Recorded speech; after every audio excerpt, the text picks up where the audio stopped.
Welcome to another CNRL past activity. Today we're going to be making a water tornado.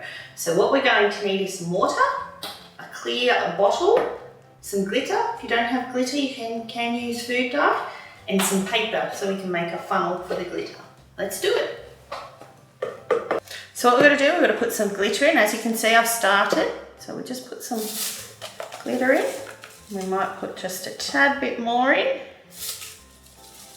You don't want to put too much in because you want to be able to see the reaction. Okay, and once that's done, remove our glitter. I'm going to put some water in it. Now, roughly about 3/4 of the way.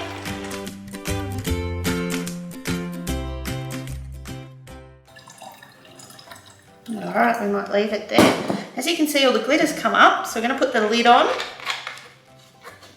Okay, and then we're going to start spinning it.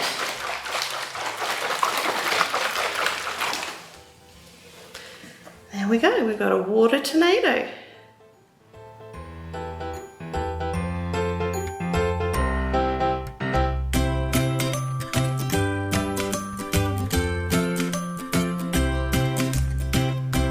Watch it spin. There we go.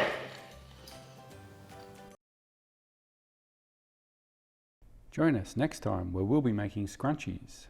To make these scrunchies you will need some material or fabric, some elastic, pins, safety pins, scissors, a ruler and of course a sewing machine.